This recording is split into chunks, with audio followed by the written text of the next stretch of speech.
뒤에 계시는 분 앞에 이렇게 좀 안마 좀 해주세요. 아유, 감사합니다. 너무 이렇게 오늘 가슴이 이렇게 벅차는데 제 마음이 그러는데 우리 주님 마음은 어떠실까 이렇게 생각을 해보게 됩니다. 오늘 이렇게 증거할 말씀은 양육과 교회 성장이라고 하는 말씀 주제를 가지고 한번 전하기로 원합니다. 지난번에 욥기를 이어서 10장부터 마지막 장까지 교제하려고 했다가 기도하는 중에 저희들이 이제 3월달부터 좀 이렇게 예배 시간이 바뀌어지고 그래서 그런 부분에 대한 부담이 있어서 오늘 이런 주제를 잡았습니다. 사람은 나면서부터 배우면서 가르치면서 아마 이렇게 잘하지 않나 이렇게 생각을 해보게 됩니다. 갓난 이렇게 어린애를 낳아보신 분은 지금 어린애를 통해서 우리가 이렇게 많이 배우게 되는 것을 아마 느끼게 될 겁니다. 자녀를 낳아보신 분들은 정말 어린애를 그릴 때 그가 정말 울고 웃고 몸짓 하나만을 보고도 어린애가 뭐를 원하고 있는지를 내가 깨닫는다고 하는 거죠. 이건 누가 가르쳐서가 아니라 어린이를 통해서 어머니나 부모가 배운다라고 하는 것을 보게 됩니다. 근데 이제 놀라운 거는 우리 교회에서 보통 양육을 한다, 이렇게 교육을 한다 이런 표현을 쓰는데 우리가 흔히 이런 말을 하죠. 어린아이를 젖먹일 때 양육한다는 말을 쓰지 어린애한테 교육한다 이런 말은 안 쓰시죠. 제가 왜 이 말씀을 드리냐면 우리가 보통 이 양육한다고 하는 의미는 부양해서 기른다 그런 뜻을 가지고 있잖아요. 이 교육이라고 하는 것은 뭐냐면 가르쳐서 기르는 걸 말하기 때문에 언론 들으면 같은 말 같지만 조금은 다르다. 근데 중요한 거는 제가 말씀드리고 싶은 거는 우리 교회 안에서 갓 구원을 받으면 몸은 성장되어 있지만 영적으로는 갓난아이와 똑같다 이렇게 생각하시면 됩니다. 정말 영적으로 이 구원을 갓 받았기 때문에 하나님의 정말 음성을 듣고 구원을 받았지만 아직 영적으로는 정말 이 갓난아이와 같은 그런 자라고 생각을 하시면 됩니다. 그러니까 이제 나이가 많이 먹고 이렇게 늙어서 구원을 받게 되면 영적 성숙이 뒤따라온다고 생각할 수 있지만 사실은 그렇지 않는 것들을 우리가 많이 이렇게 발견을 하게 됩니다. 그래서 제가 듣겠던 건 뭐냐면 정말로 구원받은 지 10년이 지나고 20년이 지났는데도 여전히 초보에 머물러 있는 분들이 의외로 많이 있다. 그런데 어떤 분들은 또 믿은 지 얼마 되지 않는데도 아주 영적 성장이 이렇게 되어 있는 이런 모습들을 보게 됩니다. 근데 문제는 뭐냐면 이같이 구원받은 지는 오래됐는데 영적 성장이 되지 않는 분들이 참 본인도 어렵지만 교회 생활을 하시는데도 상당히 어려움이 되는 그런 것들을 많이 느끼고 보아왔습니다. 사실 이제 저희들이 2011년도 7월 달에 개척을 하고 이제 참 이렇게 주님이 축복하신 일들은 제가 저도 이제 한 39년째 주님을 섬기지만 이런 일은 없는 것 같아요. 정말 주님이 너무너무 많이 축복을 하셨는데 이런 축복을 우리가 잘 주님께 더 영광을 돌리고 정말 주님이 우리들에게 이와 같은 영광을 나타내 보여주시는 것을 우리가 잘 정말 이렇게 받지 않으면 그보다 더 무서운 벌을 내리실 수도 있다. 왜냐하면 그건 이스라엘 백성들을 통해서 얼마든지 우리가 교훈을 받을 수 있는 부분이기 때문에 말씀을 드립니다. 정말 주님은 피 주고 사신 교회를 예수 그리스도는 몸이요 만물 안에서 만물을 충만케 하시는 이의 충만이라고 그랬습니다. 정말 교회는 이 몸일 뿐만 아니라 정말 예수 그리스도 안에서 충만하게 나타내야 되는, 또 교회는 너희가 성령 안에서 하나님의 거하실 처소가 되게 뭐라고 그랬어요? 예수 그리스도 안에서 함께 지어져 간다고 그랬어요.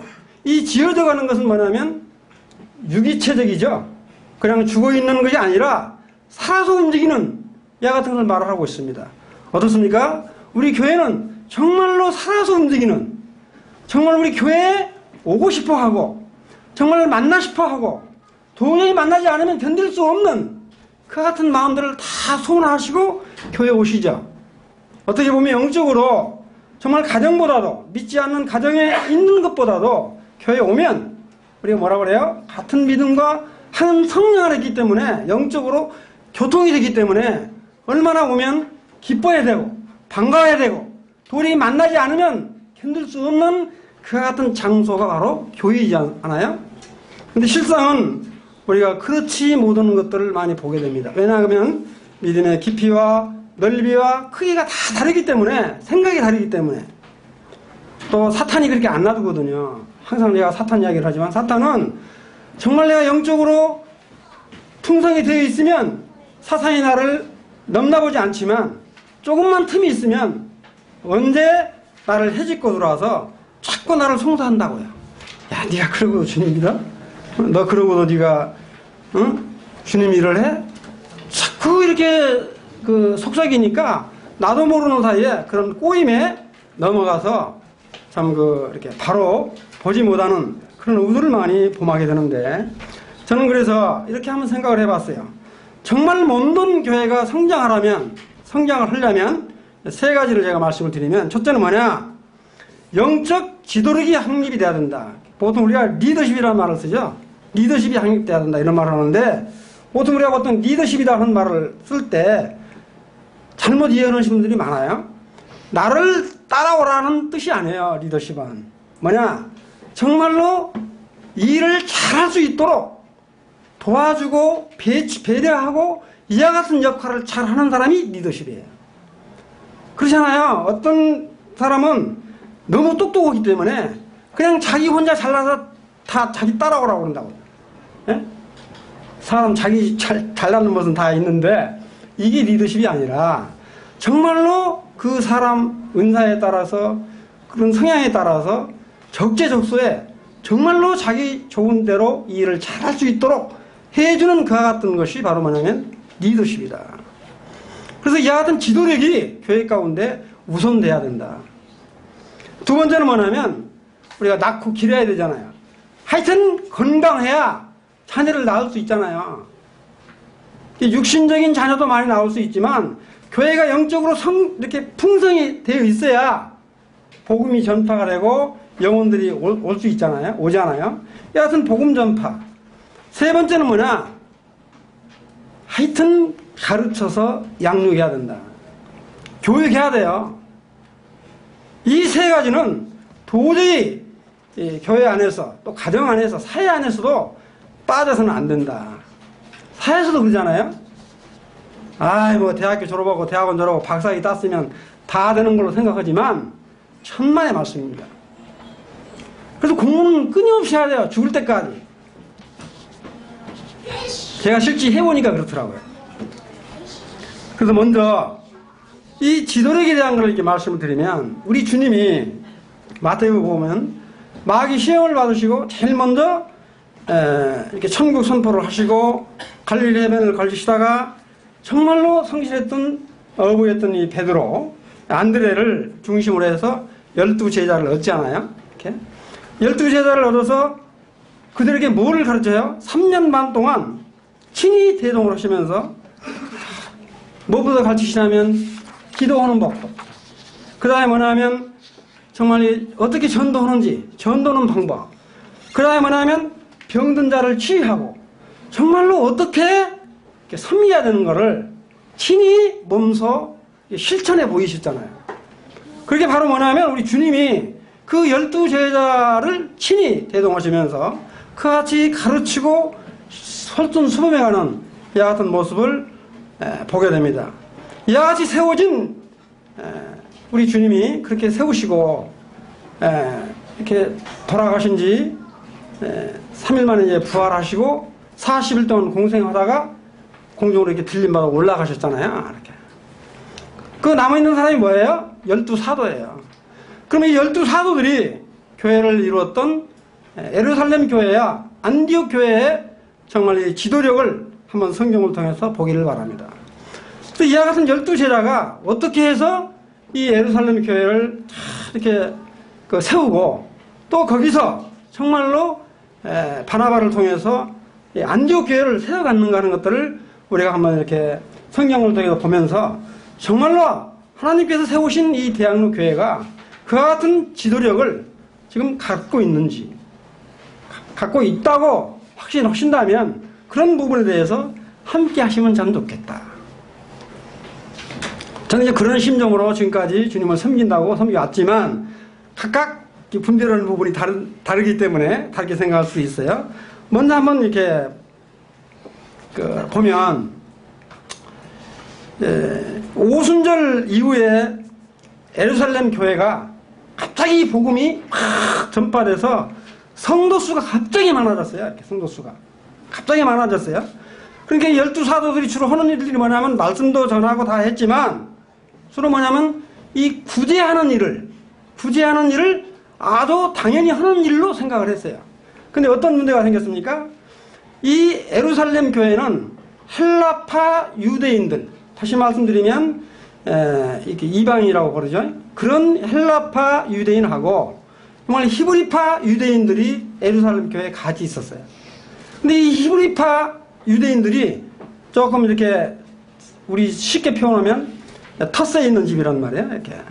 그래서 헬라파 유대인들을 무시를 했단 말이에요.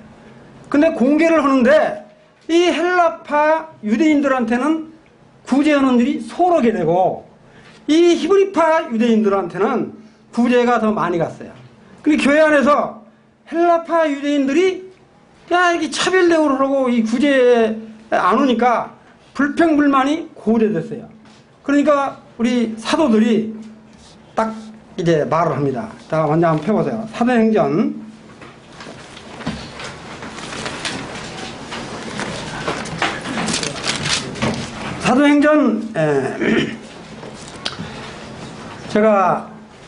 2절부터 그냥 읽겠습니다. 12사도가 모든 제자를 불러 이르되 우리가 하나님의 말씀을 제쳐놓고 접대 구제를 하는 일다는 것이 뭐라고 해요? 마땅하지 아니하니 그랬어요. 구제하는 일이 마땅하지 않다. 사도들이 3절에 보니까 형제들아 너희 가운데서 첫째 뭐냐? 성령이 충만하고 지혜가 충만하고 그 다음에 뭐예요? 다른 사람들로부터 칭찬받는 사람 7명을 택해라. 다시 말씀드리면 집사를 7명 정도 세울 정도면 교회 성도 수가 굉장히 이렇게 많았던 것으로 이렇게 분별돼요. 택하라. 우리가 이 말씀 전하는 일과 복음 전하는 일들에 전무를 기도하는 일에 전무를 하고 그 다음에 이 구제하는 일이라든지 교회 살림을 맡는 일들은 이 7 집사에게 맡기겠다. 근데 그렇게 이야기를 했을 때 온 성도들이 기뻐했어요. 그 사도들이 해야 되지 그런 일들을 다른 사람한테 맡기냐 이런 말을 하지 않고 이렇게 사도들이 이야기를 했을 때 온 성도들이 기쁨으로 기도하면서 이 사도들이 영적으로 분별을 못해서 성령이 충만하고 지혜가 충만하고 칭찬받는 사람을 12사도가 몰랐겠습니까? 근데 그거를 12사도가 지명해서 그들을 세우는 게 아니라 그냥 그거를 온 성도들한테 맡겨서 성도들이 정말 기도하면서 7사람을 세우도록 하는 너무너무 아름답죠. 그러잖아요. 우리가 뭐 분별을 못 하겠어요?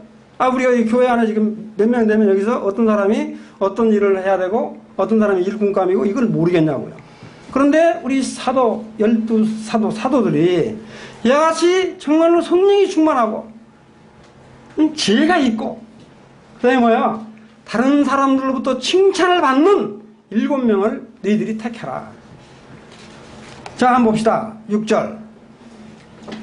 사도들 앞에 이 7사람을 세우니 그랬어요. 7사람을 세우니.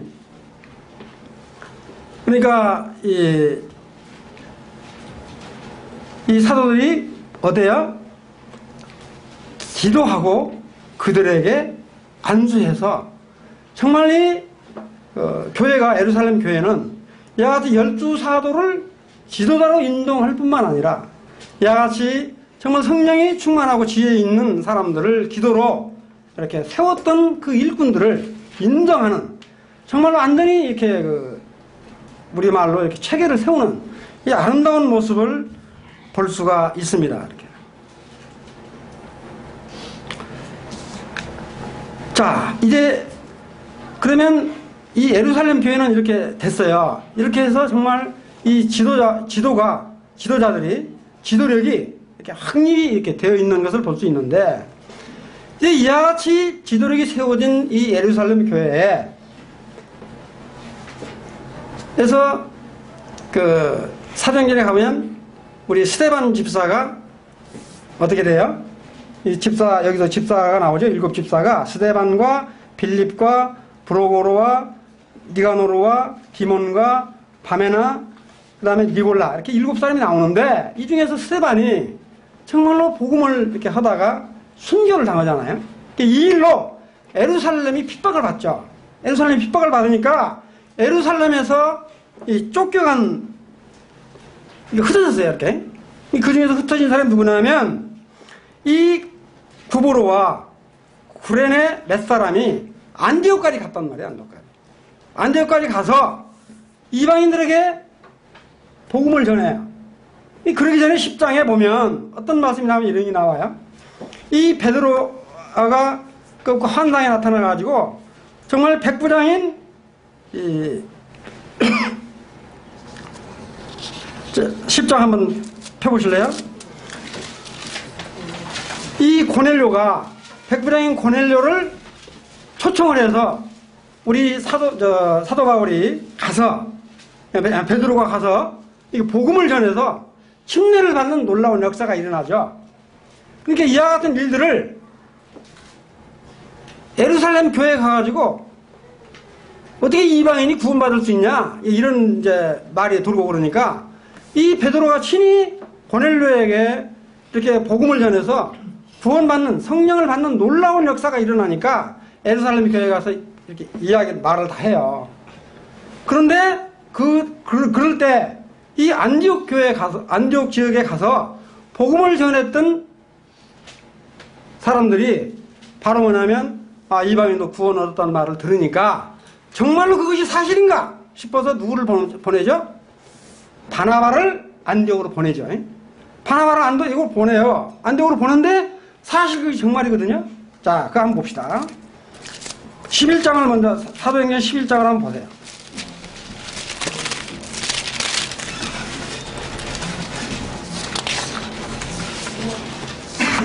사도행전 11장을 이게 지금까지 말씀한 걸 다 이렇게 들었는데, 11장에 보면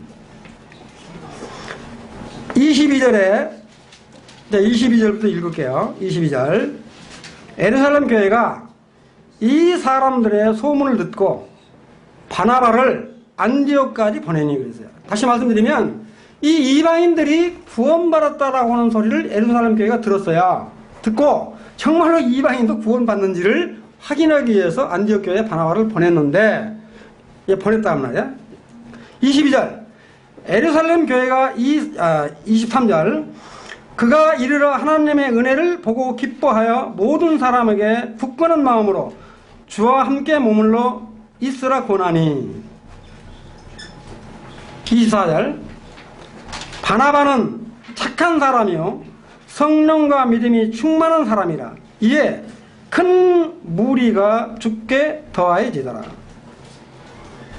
그러니까 이 바나바가 어떤 사람이냐 하면 예루살렘 교회에서도 정말로 그 사도의 직분까지 있었던 이 사람을 이 안디옥 교회로 보내서 봤더니 정말로 구원의 역사가 있는 걸 보고, 정말 이건 뭐라고 그랬어요? 믿음이 이에 더 많은 사람들이 안디옥 교회에 더해지더라. 더 이렇게 많이.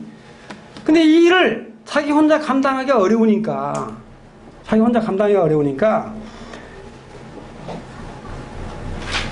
이 사도 바울이 구원을 받고, 이렇게 9장에 보면, 사도행전 9장에 보면 다메섹 성당에서 구원을 받고 너무너무 감동이 돼서 이 복음 전하다가 잘못해서 쫓김을 당하죠. 그래서 어디까지 도망갔나 하면 안디옥에 있는 다도 지방까지 몰래 도망갔다고요.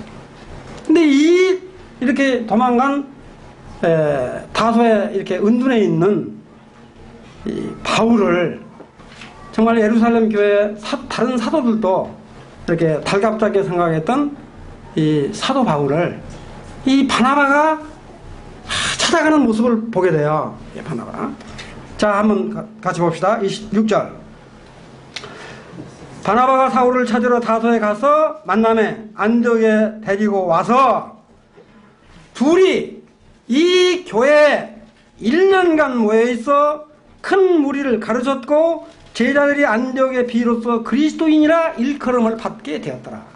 그러니까 중요한 건 뭐냐면 제가 말씀드리려고 하는 이거예요.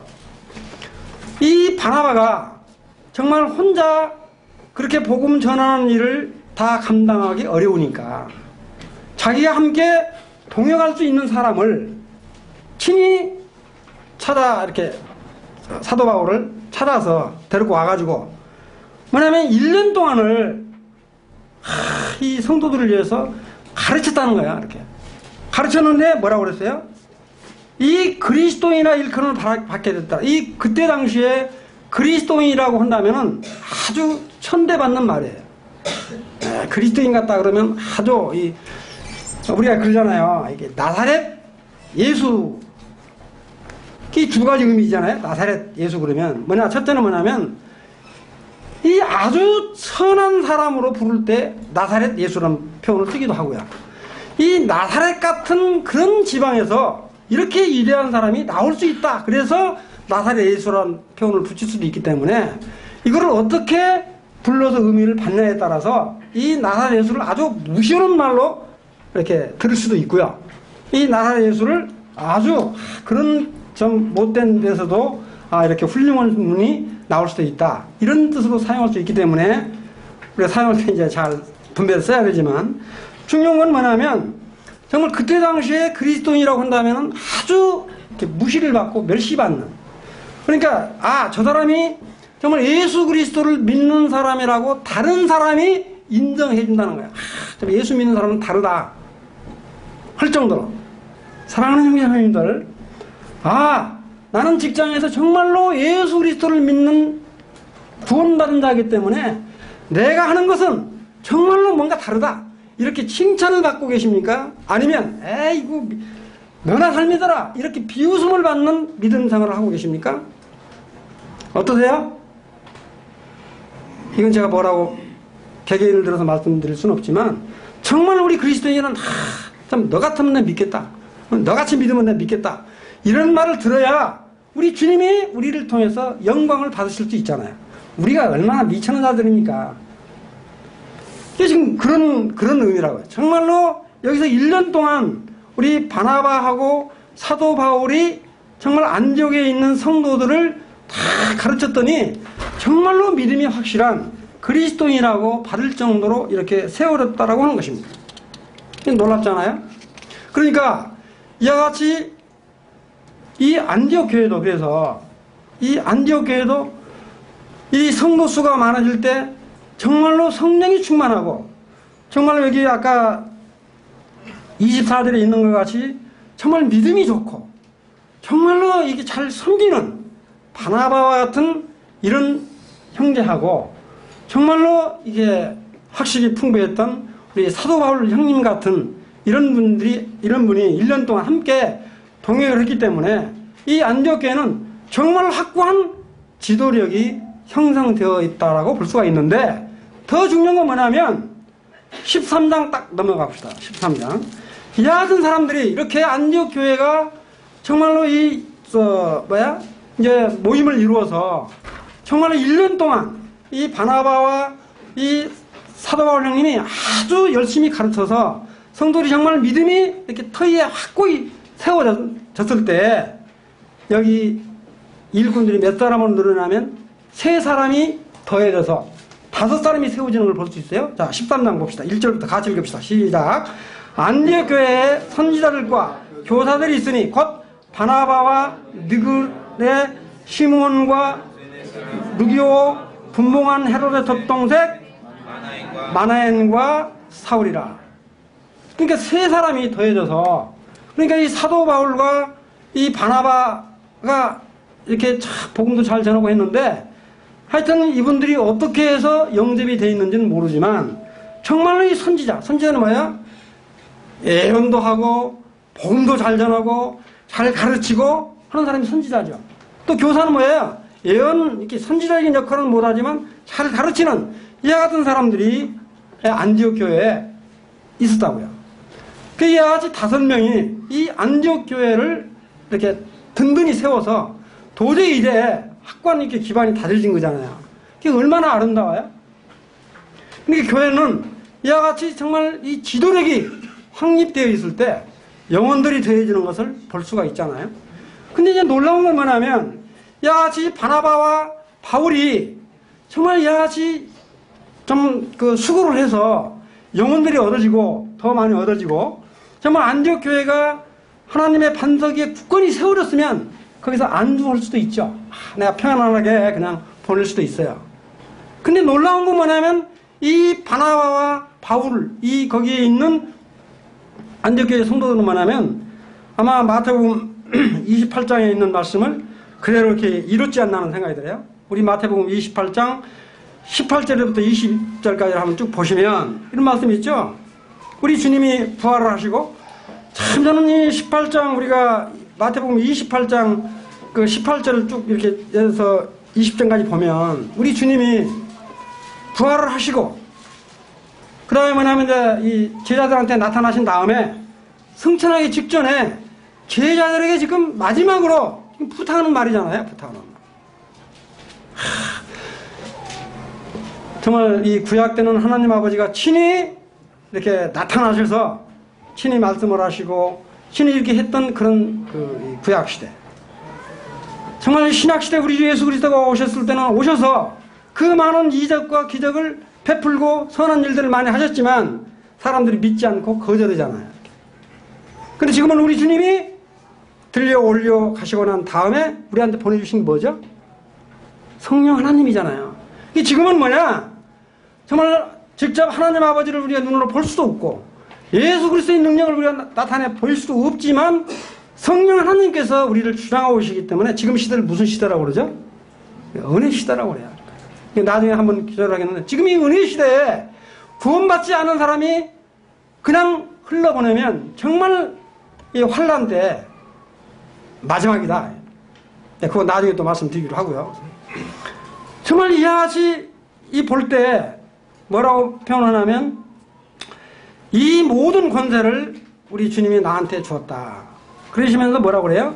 너희는 가서 모든 민족을 제자로 삼아 아버지와 아들과 성령으로 성령의 이름으로 침례를 베풀고 내가 너희에게 분부한 모든 것을 뭐라고 그랬어요? 가르치라고 그랬어요. 가르치라고. 모든 것을 가르치라는 거예요. 가르쳐. 그냥 뭐 가만히 이렇게 있는 게 아니라 내가 너희들한테 분부하고 당부했던 그 모든 것을 가르쳐서 뭐예요? 지켜라. 그렇게 세우라는 거예요. 그렇게. 근데 이 말씀을 제일 먼저 순종하라고 했던 분이 뭐냐면 12사도일 뿐만 아니라 바나바와 바울이 안디옥 교회에서 실천했던 모습을 볼 수 있잖아요. 이렇게 해서 교회가 아주 흥황됐는데 바로 이 말씀에 의존해서 이 바나바와 바울은 거기에 안주하지 아니하고 정말 더 멀리 확장하기 위해서 이제 선교를 홀로 가려고 그러니까 다른 사람 보내도 되잖아요. 바나바와 바울이 이렇게 뭐죠? 안디옥 교회를 거의 세우다시피 했으니까 자기들은 여기 있고 다른 사람을 기도해서 보낼 수도 있는데 참 놀라워요. 자, 한번 봅시다. 이렇게 좀 교회가 든든히 세워졌는데 뭐냐면 3절에 보니까 자, 이렇게 선교사를 파송할 때 온 성도들이 어떻게 하냐? 3절 같이 읽읍시다. 시작. 이에 금식하며 기도하고 두 사람에게 안수하여 보내니라. 그러니까 바나바와 바울을 안디옥 교회에서 그냥 파송해서 보내는 거예요. 선교사로. 이게 얼마나 참 우리가 이렇게 본받아야 할 점입니까? 정말 우리가 교회를 개척했다고 그래서 정말 이게 안주한다. 아마 저도 그런 것 같아요. 우리 대학로 교회 처음 개척할 때 함께 했지만 정말 저 이 나이에 그냥 편하게 얼마든지 지낼 수 있어요. 그냥 큰 교회 가서 그냥 이게 뒷방에 앉아서. 근데 그거는 정말 주님이 내 안에서 성령님이 역동하시기 때문에 정말 그와 같은 마음을 사랑하는 우리 김주달 형님에게도 동일하게 이렇게 역사하신 것 같아요. 정말 우리가 이 땅에 살면서 편하게 살면 얼마나 편하게 살겠어요? 편하게 살면 얼마나 편하게 살겠어요? 주님이 오실 때까지 정말 주님이 기뻐하신 일에 우리가 동참한다라고 하는 것은 큰 영광이잖아요. 그래서 이와 같이 정말 이 교회가 든든하게 세워지는 이 지도력이 확립되는 이 교회, 예루살렘 교회와 안디옥 교회를, 이 초대교회의 모습을 보게 됩니다. 사랑하는 자매님들, 정말 이처럼 예루살렘 교회나 안디옥 교회처럼 우리 교회도 정말 이와 같은 지도력이 확립되어 있다라고 믿으신다면 정말 이 일에 소원을 두고 정말로 하나님 말씀을 부지런히 가르치는 그런 역사가 있기를 바라는 마음이 있어요.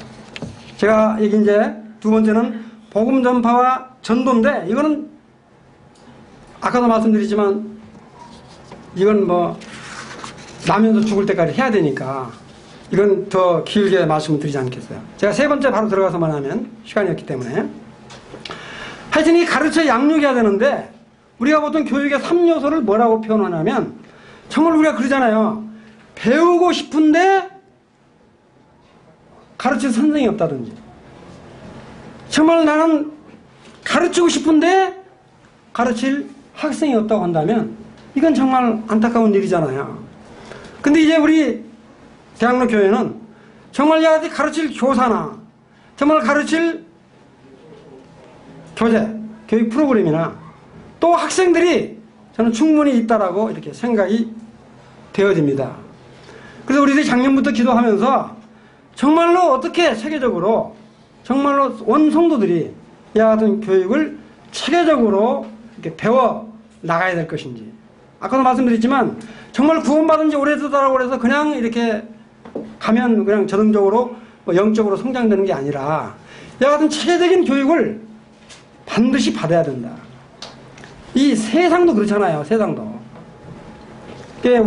세계에서 가장 머리 좋은 나라가 이스라엘과 우리나라라고 그렇게 독일, 우리나라 이런 표현하는데, 이 교육은 뭐 세상 교육을 제가 여기서 빗대 말씀드리지는 않겠는데 정말 이와 같은 이 교육이라고 하는 것은 얼마나 정말 필요한가. 교회 안에서도 뭐 교회가 무슨 뭐 교육을 이게 아니라 정말로 바른 가치관을 확립을 하고 정말로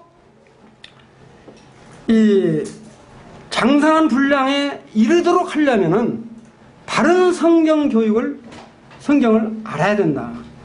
우리가 성경을 바로 알지 못하면 사탄의 유혹에 넘어간다고 되어 있어요. 에베소서 4장 13절부터 14절을 한번 보시기 바랍니다. 에베소 4장 13절부터 14절을 보면 우리가 다 하나님의 아들을 믿는 것과 아는 일에 하나가 되어 온전한 사람을 이루어 그리스도의 장성한 분량이 충만한 데까지 그랬어요. 그러니까 장성한 분량에 충만한 데까지 이르도록 하기 위해서 하여튼 교육을 해야 되고요. 그 다음에 두 번째 뭐냐, 유혹에 빠져 온갖 교훈에 풍조에 밀려 요동하지 않도록 하기 위해서. 지금 이 세상이 얼마나 험해요? 우리가 조금만 잘못하면 정말 이 성경을 잘못 애곡해서 가르치는 사람들이 너무도 많이 있기 때문에 정말 우리 구원받은 우리 모임 안에 있는 사람들도 이런 사이비 이단에 빠져서 넘어가는 사람들을 그런 말을 들을 때 너무너무 가슴이 아프고 어떻게 주체할 수가 없어요.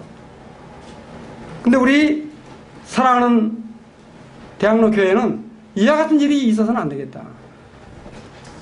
그래서 뭐라고 그래요? 베드로전서 5장 8절에 보면 근신하여 깨라 너희 대장 마귀가 구는 사자같이 두루 다니며 삼킬 자를 찾는다고 그랬어요. 뭐냐, 이 사단은 그냥 우리를 놔둔 게 아니라 틈만 있으면 우리를 노리고 있기 때문에 이런 세상 풍조 유혹에 빠져들지 않도록 하기 위해서라도 우리가 성경을 바르게 알고 정말 바른 가치관을 갖고 넘어가야, 이렇게 가야 된다. 그러기 위해서라도 우리는 배워야 되고 가르쳐야 된다. 그러니까 우리는 가르치면서 배우는 거고요. 배우면서 가르치는 거야. 중점고만 하면 교사 따로 있고 처음에는 그러지만 정말 내가 이 강단 설교를 하기 위해서 여러분들 몇 시간 정도 이렇게 투자를 하실 것 같아요? 제가 이렇게 짧은 시간이지만 최소한도 20시간 이상 다 아는 말이지만 나름대로 이렇게 기도하면서 실험한다고. 이런 걸 통해서 나도 배우고 내가 배운 것을 알려드리는 거고 이 같은 것이 교회 안에서 풍성이 일어나야 된다. 그래야 우리가 올바른 성경적인 지식을 가지고 바른 가치관을 가지고 나아갈 수 있다. 그래야만이 주님이 오실 때까지 우리가 지금 뭐 하루 이틀 믿고 끝나는 게 아니잖아요. 주님이 언제 오실지 모르기 때문에 그 주님을 바라보면서 나아야 되려면 바른 성경 지식을 갖고 바른 가치관을 갖고 가야 된다. 이런 말씀을 드리고 싶어요. 그래서 베드로전서 4장 10장 11절에다 보면 정말로 어떤 말씀이 나오냐면 이런 말이 나와요. 누가 봉사하라면 하나님의 공급하시는 힘으로 하는 것 같이 하라. 그래서 정말로 봉사라고 하는 것은 섬기는 일이잖아요. 섬기는 거. 우리가 이렇게 배운다라고 하는 것은 정말로 이렇게 잘 섬겨야 되는 거라고요. 자, 이건 에베소 4장 11절부터 12절까지를 한번 보시면 이 은사에 이런 분 많이 나오죠. 에베소 4장 11절 12절에 보면 그가 혹은 사도로 혹은 선지자로 혹은 복음 전언자로 혹은 목사로 교사로 주셨으니 자 이는 성도를 뭐라고 그랬어요? 온전케 이게 영어로 퍼펙트라고 그래요.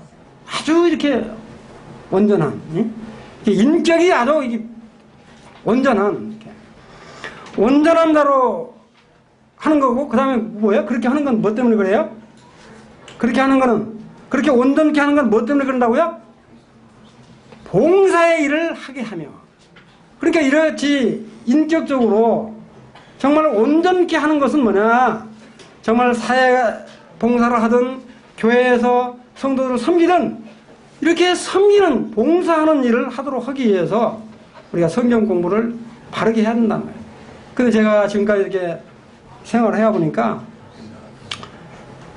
남을 섬긴다라고 하는 것이 얼마나 어려운 것인지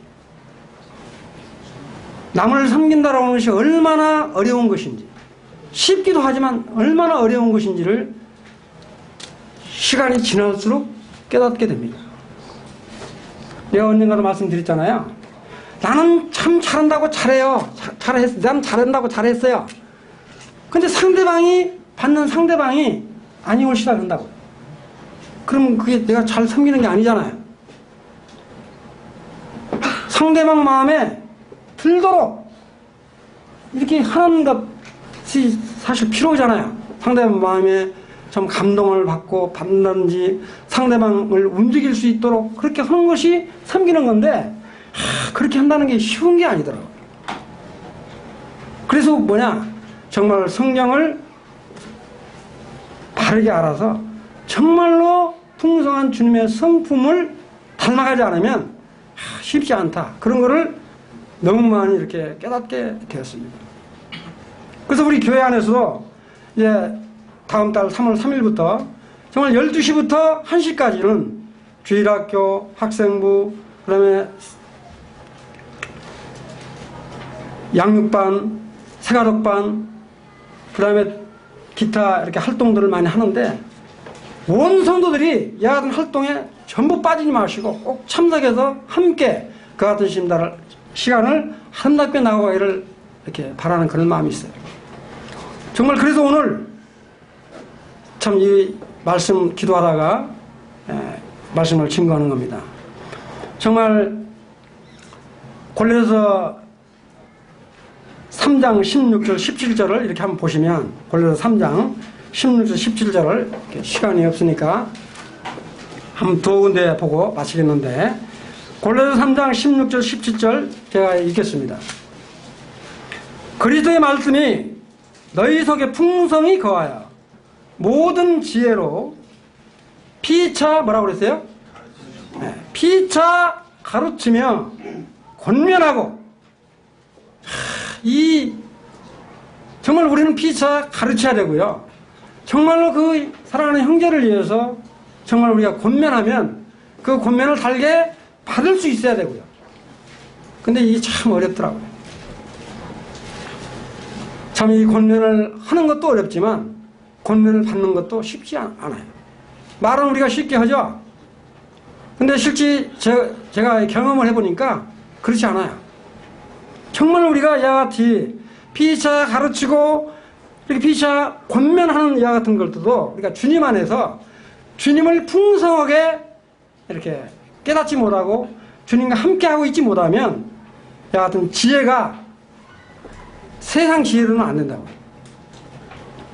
좀 그런 것들을 이렇게 보게 돼요. 그래서 시와 찬송과 신령한 노래를 부르며 이렇게 나오잖아요. 그 다음에 우리 신명기 6장 6절 9절에 보면 우리 출애굽을 한다 이스라엘 백성들에게 어떤 말을 하냐면 이런 말을 해요. 자, 신명기 6장 9절을 한번 이렇게 펴보세요. 우리 이제 이 모세에게 뭐라고 하나님이 이렇게 말씀을 하시냐면 이 출애굽 백성들에게 오늘 내가 내게 명하는 이 말씀을 너는 마음에 새기고 내 자녀에게 부지런히 뭐라고 해요? 가르치며 집에 앉았을 때든지 길을 갈 때든지 누웠을 때든지 일어날 때든지 이 말씀을 가르칠 것이며 강론할 것이며 그 다음에 뭐예요? 너는 또 그것을 내 손에 매어. 이 손에 맨다는 말은 사인한다는 말이에요. 다시 말씀. 우리가 보통 어떤 때 사인하죠? 승인할 때 사인하시죠? 아, 오케이. 이렇게 합당하다 할 때 사인하잖아요. 그러니까 우리 손목에 매여서 이렇게 기호를 삼는다 하는 말은 사인한다는 말이에요. 그러니까 무시로 가르치고 해라. 그 다음에 여기 뭐라고 그랬어요? 문설주와 바깥문에 기록할지니라 그랬어요. 이거 뭐야? 문설주에다 매는 건 뭐야? 정말 집안 식구들이 들락날락 하면서 그 말씀을 보고 실천하라는 이야기고, 이 바깥문에다가 이렇게 하라는 건 뭐야? 그 바깥에 이렇게 외부 사람들이 들락날락 하면서 그 율법을 보고 실천해라. 그런 의미잖아요.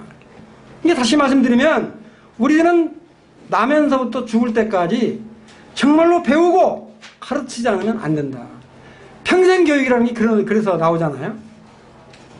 이와 같이 우리 교회도 이런 어떤 교육 시스템을 이제 갖추고 이렇게 하려고 그러니까 이런 부분들은 정말로 온 성도님들이 정말 마음으로 감동감화를 받고 정말 한마음이 돼서 이런 일들에 함께 하지 않으면 안 된다 이거죠. 그냥 실제 해보니까 그렇더라고요. 제가 이제 생활권을 하면서 한다고 그러니까 처음에는 몇 사람 와요. 한 주간이니까 몇 사람 딱 빠져고 결국에 남는 것이 한 사람 남다가 이제 한 사람도 안 나오더라고요.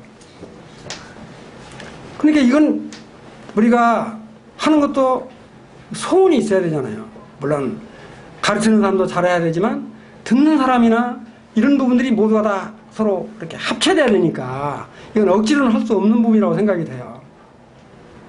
그래서 이와 같이 저희들이 3월달부터 이런 시스템을 할 뿐만 아니라 당장 다음 주 2월 23일부터 토요일 오후에 바이블 스터디를 하게 되는데 이런 일들이 있어도 온 성도들이 함께 동참했으면 좋겠다. 정말 이와 같이 교회가 하는 일들에 대해서 그냥 갑자기 생각나니까 하는 게 아니고 벌써 작년부터 이 일을 두고 계속 기도해왔던 부분이니까 정말 이와 같이 예배 시간을 당기는 것도 계속 기도해 오면서 이 시점에 맞춰서 했으면 좋겠다. 신학기가 돼서 지방에서 올라오는 학생들도 많이 있고 그렇으니까 그 같은 시간들을 시적절하게 때를 알아서 결정을 한 것이니까 이런 부분에 대해서 온 성도들이 기도하면서 함께 참여하면 좋겠다. 마지막으로 이 말씀만 보고 마치겠어요. 우리가 다니엘을 이렇게 보게 되면 정말 이 다니엘서를 보게 되면 이제 요 말만 그냥 간단하고 마칠게요. 이 다니엘은 우리가 보통 이 바벨론과 그 다음에 바사 두 이렇게 왕권이 바뀌잖아요. 두 왕. 그 다음에 네 왕을 섬겼던 다니엘. 70년을 섬겼던 다니엘. 놀랍잖아요. 이게 나라가 이게 왕권이 두 번 바뀌었고 왕이 네 왕이나 바뀌었는데도 다니엘이 여전히 이 중심에 서서 나라를 운영해가는 이 다니엘이 정말로 이 느부갓네살 왕의 초청에서 교육을 받고 나가는 모습을 우리가 보게 됩니다. 그래야 같이 신학교도 우리 가무리에서 이렇게 학문을 배웠던 사도 바울 형님, 정말 이 다니엘 같은 이런 분들. 그러니까 이 교육이라고 하는 것은 정말 우리가 평생에 배우고 익혀야 되는 부분이니까 이런 성경에 나와 있는 이런 참 하나님의 역사하심으로 그와 같이 되는 거잖아요. 정말 하나님께서 그와 같이 다니엘을 통해서 역사하시고 해서 그런 참 일들을 보게 되는데 정말 우리 교회도 같이 하나님이 친히 통치되고 다스리는 우리를 통해서 하시는 거기 때문에 이런 일들에 모두 합심해서 나아가기를 바라는 그런 마음이 있습니다. 말씀을 마치도록 하겠습니다.